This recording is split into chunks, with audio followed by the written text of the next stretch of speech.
I've never really believed in Jesus or done the whole church thing, but I think I've seen the stuff you guys are talking about here. I just didn't know what it was at the time.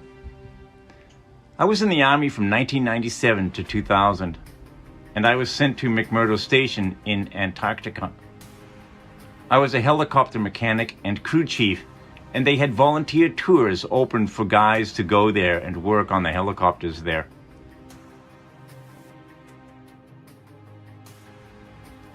When they asked for volunteers, a bunch of us applied, but only me and one other guy got accepted. The application process had a bunch of questionnaires that we had to fill out, and we had to sit for a bunch of one-on-one interviews. It was mostly just a bunch of questions about what our interests and beliefs were. I was sent to McMurdo Research Station in August of 1998.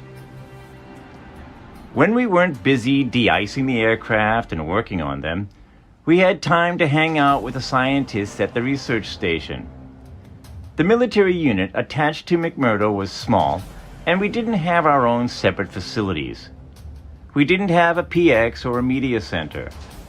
There was no chapel or chaplain, and we didn't have our own separate mail room.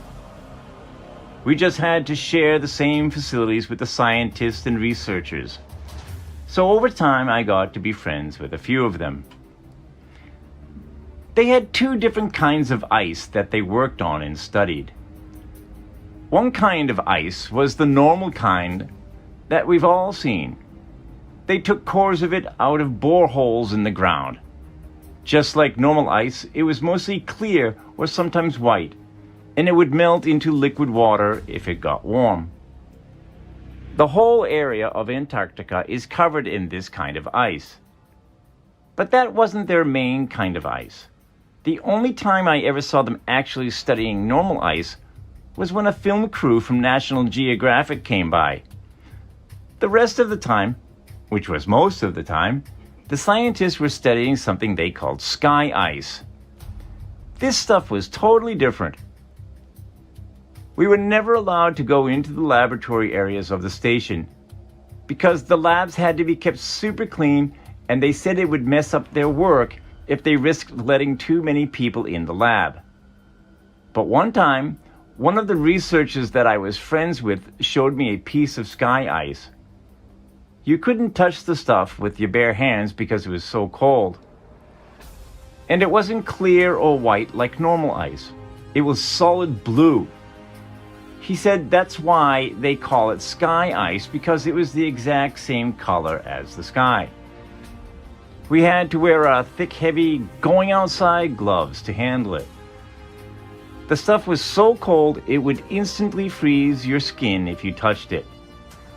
I don't remember what temperature he said it was, but it was something like hundreds of degrees below zero, way colder than the normal ice that was outside. He had to carry it in a metal bottle that was kind of like a thermos. He let me play with a piece of it for a while. It felt lighter than a piece of normal ice of the same size, like it wasn't very heavy at all.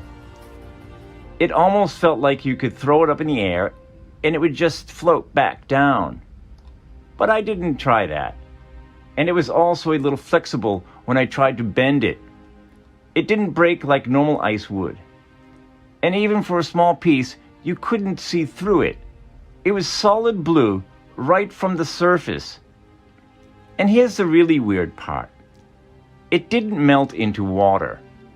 When it got warm, because we had it inside, it just started to shrink. It got smaller and smaller, but my glove never got wet, and there was no water on the floor. The stuff just turned into thin air when it got warm and vaporized. He said that was the reason why they had to study the stuff right there in Antarctica. You couldn't take sky ice back to America to study it because it was almost impossible to keep it cold enough during transit. It would always vaporize into air, and you'd have nothing left when you got back to the US. He said Russian scientists had discovered the same problem when they tried to take the sky ice back to Russia. So that was why they all had research stations in Antarctica. After maybe 15 minutes of handling the piece of sky ice, it was almost completely gone. Just a tiny bit was left. And my glove was dry the whole time.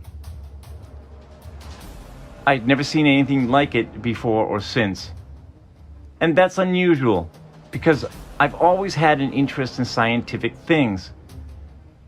I think that's even why I got selected to go to Antarctica, because a big part of the interview was about science and what I believed about things.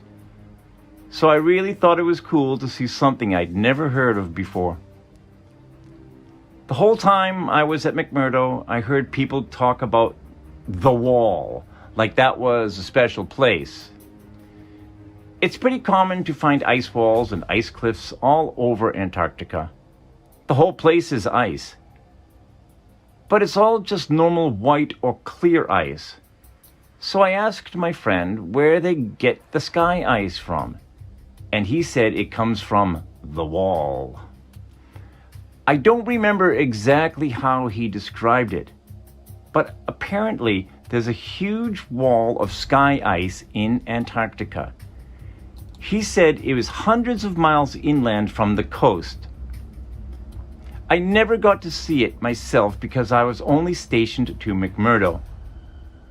I didn't get to go out on expeditions. He said it was the biggest natural structure in the world. He said that in the 1960s, the US Army had a plan to bore a tunnel into the wall, but they didn't have a boring machine that could handle super cold temperatures. So they had a whole testing project in Greenland where they developed ice tunnels and invented new boring machines that could operate in super cold temperatures. Like, they did this whole big thing in Greenland just for practice. I'm not an expert on that, but that's just what he told me. Then, once they had the new boring machine figured out, they brought it to the wall in Antarctica. He said that the machine bored a tunnel, I don't remember exactly, like 5 or 10 miles into the wall, but that they never broke through the other side of the wall, and that they still don't know how thick the wall is even to this day. And I'm probably not remembering this part correctly, but I think he said that at first the floor of the tunnel was a solid rock, but after a mile or two in, the floor was sky ice. Like it was sky ice underneath after a certain point, or something like that. And apparently, the wall slowly builds itself back up after you cut it, because after a year or so, the tunnel had shrunk smaller all by itself. They had to leave the boring machine inside the wall because the tunnel shrunk too small to get it back out. And after a few decades, the tunnel was completely gone. Like that part of the wall was solid again. He said that now the scientists were trying to use technology to figure out how thick the wall is. He said something about putting earthquake sensors all along the wall, and that somehow you could measure the signal from an earthquake to see how thick the wall is. But he kind of lost me on that part. I never really thought about any of that after I left. It was really weird stuff, but I didn't think it was a big deal at the time. But then a few weeks ago I saw a map of the wall in Antarctica. Except the map was all flat and crazy looking. And it showed the wall going all the way up to the whole Earth. So since then, I've been trying to learn more about the sky ice that I saw. And the wall that I heard about. But I can't find anything at all. So now I'm really wondering if there could be a connection here. And that's how I found this group. So I hope that maybe some part of my experience will help someone figure something out.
wrote me down as far as I could go.